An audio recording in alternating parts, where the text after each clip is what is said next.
You think you're helping your family until one text shatters everything. My name is Emily Dawson. I'm 35, and for the last 5 years, I thought I was just being a good daughter. I'd built a thriving marketing consultancy from the ground up after college, and once things really took off, I started sending my parents money each month. They'd always struggled with finances, and I wanted to make sure they had a stress-free retirement. $3,000 a month. That's what I sent. Every single month. No questions asked. I thought I was helping them survive. I thought they were proud of me. Then one rainy April afternoon, my entire world fell apart because of one stupid mistake. I was sitting in my home office watching the drizzle coat the window panes of my townhouse in Burlington, Vermont, when my phone buzzed. It was a message in the family group chat from my younger brother, Zach. At first it looked normal. The family ATM just dropped another $3,000. My heart stopped. Then another message popped up, this one from my father, Thomas. LMAO, keep that gravy train running. She's too dumb to realize we're using her. And finally, my mother, Linda, chimed in. Just bought those golf clubs you wanted, babe. Emily would flip if she knew her money was going there instead of Medicare. I stared at the screen unblinking. My pulse throbbed in my ears. At first I thought, no, hoped that maybe it was some horrible joke, but the screenshots kept coming. Zach tried to delete them, but it was too late. My phone had already saved everything.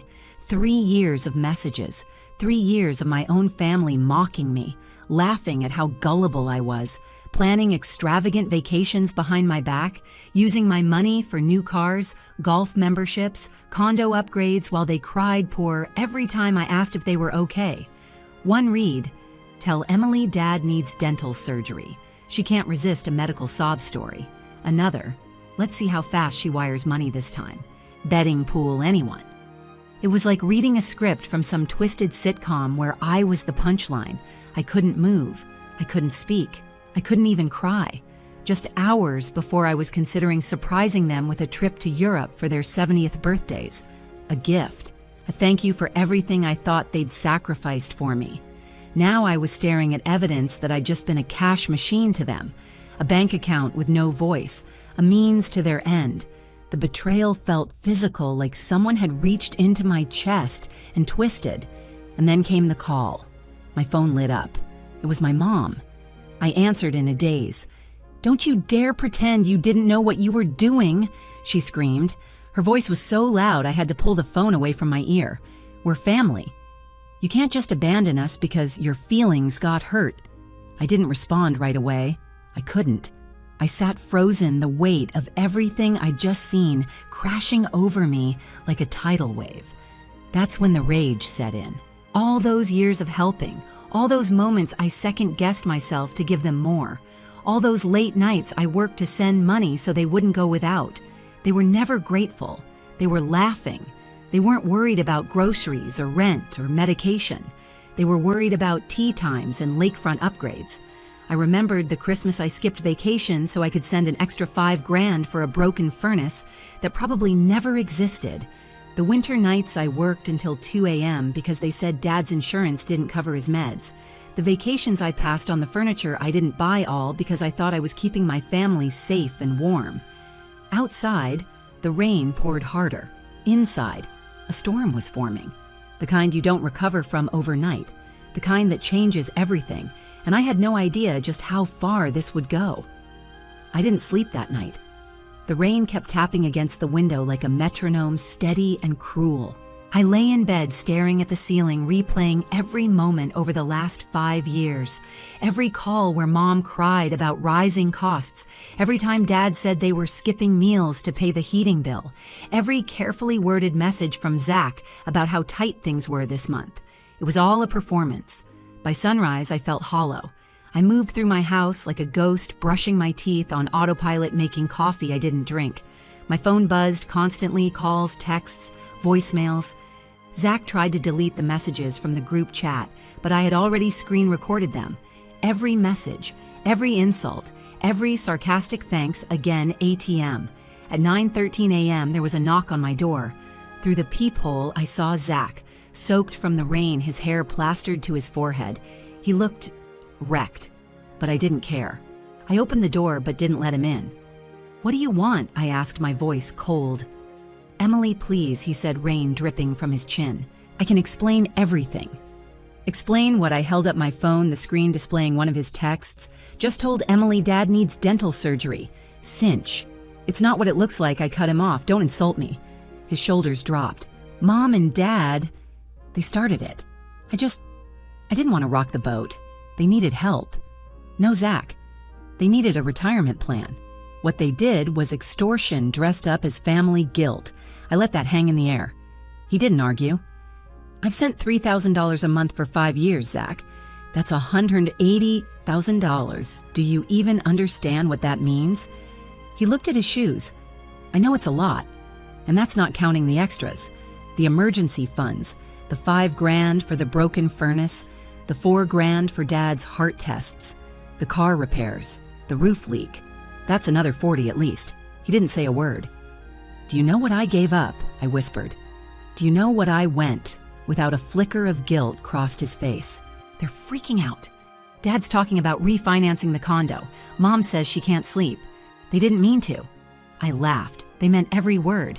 "I have the receipts. But Emily, they really do need your help now. They can't cover the mortgage. They're used to the life I paid for."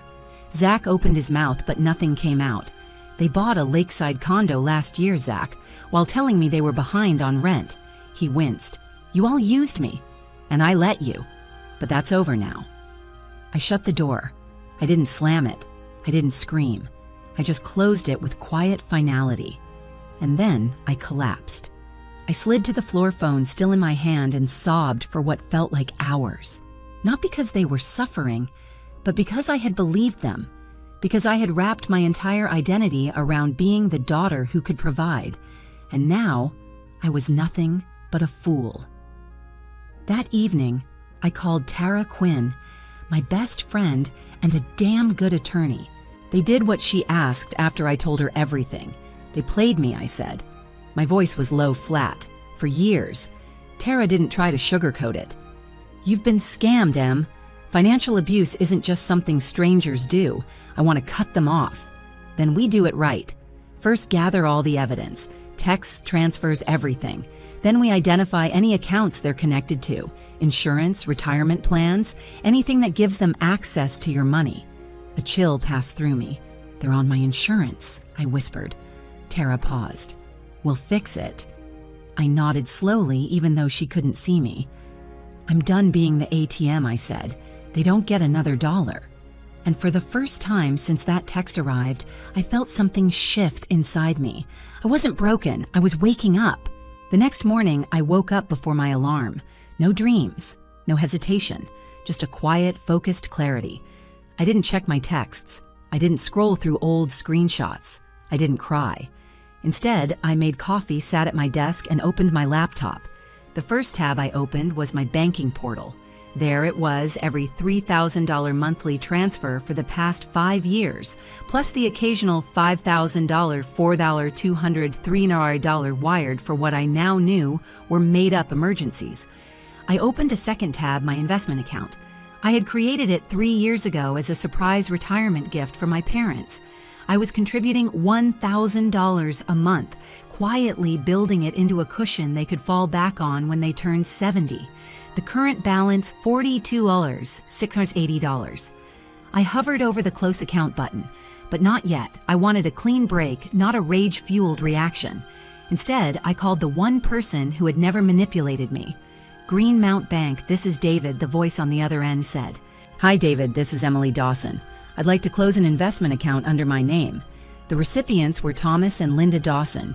He asked me a few security questions, confirmed my identity, and then walked me through the process.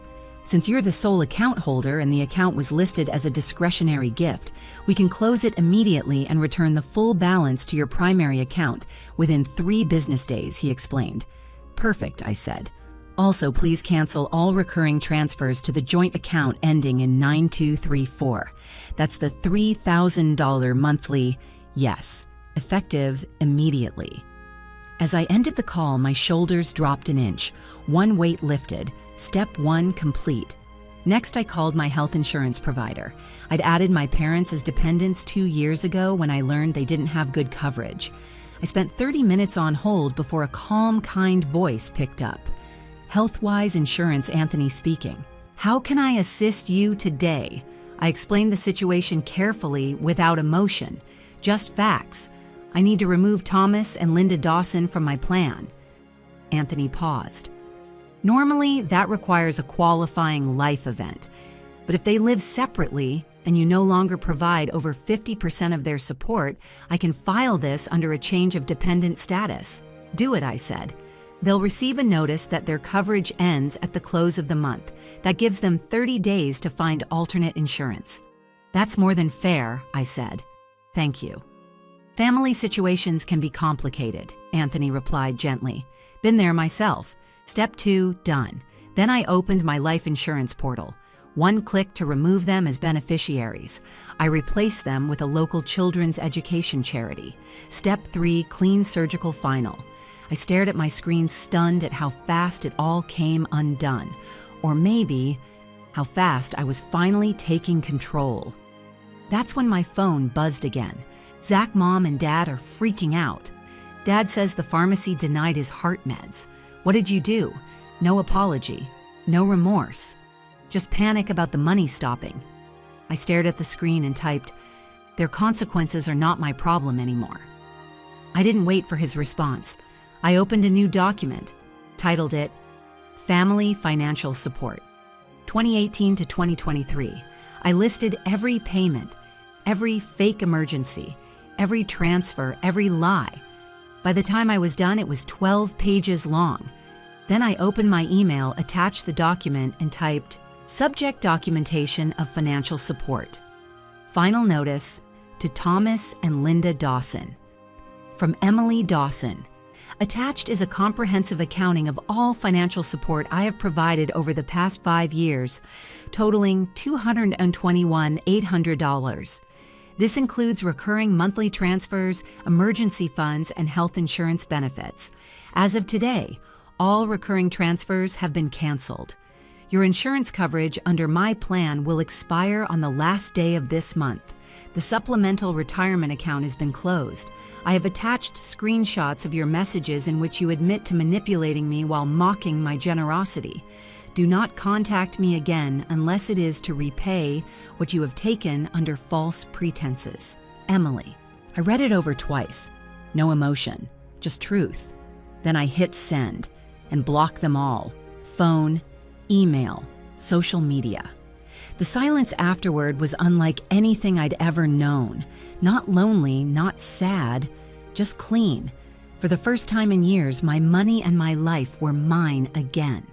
But I knew they wouldn't stay quiet for long. The silence lasted exactly 3 days, 3 whole days of uninterrupted peace. No guilt trips, no calls, no new emergencies, just silence. Then they showed up. It was 8:30 p.m. and I was sitting on the couch reviewing a client pitch when the doorbell rang. I knew it was them before I even looked. Through the peephole, my father, my mother, and Zach. Standing on the porch, damp from drizzle, wearing faces like masks, part anger, part desperation. I didn't open the door. Instead, I picked up my phone and called Tara. "They're here," I whispered like a child hiding from ghosts. "Don't let them in," she said instantly. "If they won't leave, call the police and report trespassing. Once they're inside, it becomes harder legally and emotionally to remove them." That's when the pounding started. "Emily," my father bellowed, "we know you're in there. You can't just cut us off without talking to us." I texted Zach, "I have nothing to say. Please leave or I'll call the police."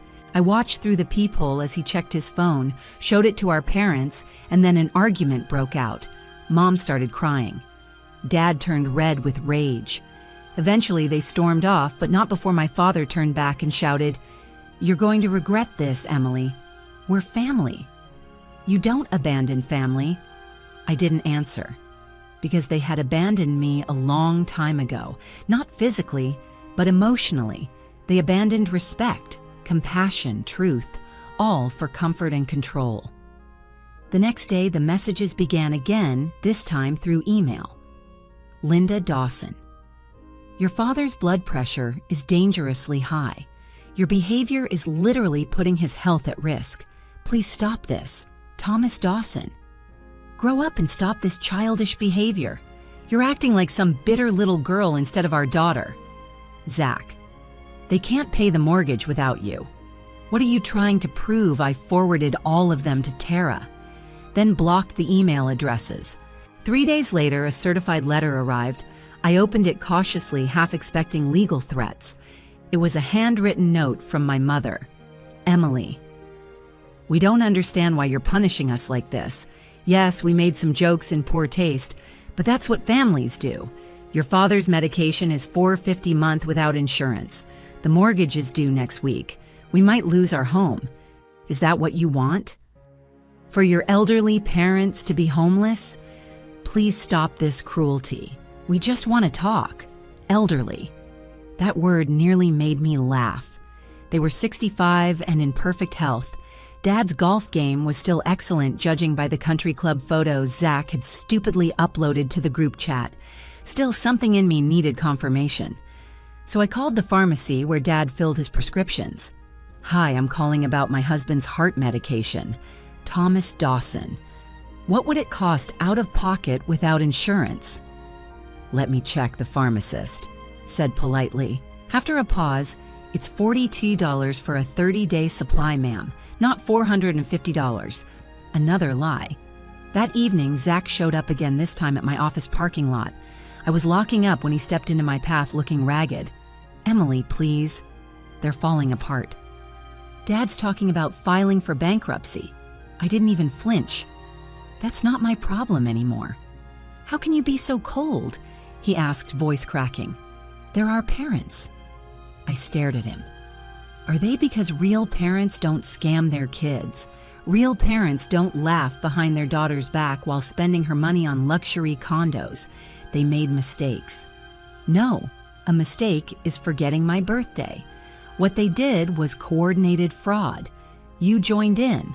I have proof. He didn't deny it. They're losing the condo, he said quietly. It's already in pre-foreclosure. I paused. For a second, I felt that old tug of guilt. Then I remembered the text. Just convinced Emily we're behind on rent. Meanwhile, we're closing on the lake condo next week. Cheers. They never should have bought something they couldn't afford. I replied. What about Dad's medication? You mean the $42 prescription? I smiled coldly. He can get a job at Walmart if he's short. Zach's eyes widened. How do you... I did my research. No more lies, Zach. I stepped around him and got into my car. Tell them to look into assistance programs, I said before pulling away. That's what they're there for. Emily, he shouted after me. They're talking about moving in with me. I can't handle that. I didn't stop. That sounds like a you problem, Zach. 2 weeks after I cut them off, I sat in a therapist's office for the first time in years. Dr. Reyes was a calm, sharp woman in her 50s with silver-framed glasses and eyes that didn't flinch when I told her what happened. Every day I swing between feeling strong and feeling horrible, I admitted. Yesterday I found out they had to cancel their country club membership, and I actually felt guilty for hours. That's grief, she said gently. You're grieving the family you thought you had. I'm angry, I said, but I'm also sad and confused. That's because you're also grieving your role, she continued. You weren't just their daughter. You were their provider. You built your identity around being their support system. Now that role is gone, and with it, your illusion of closeness.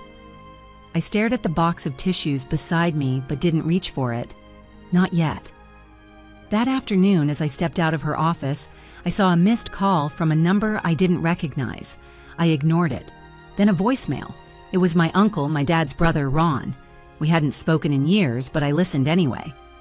Hey, Emily, it's Uncle Ron. Just got a strange call from your dad. Said you'd cut them off financially and they were about to lose their house.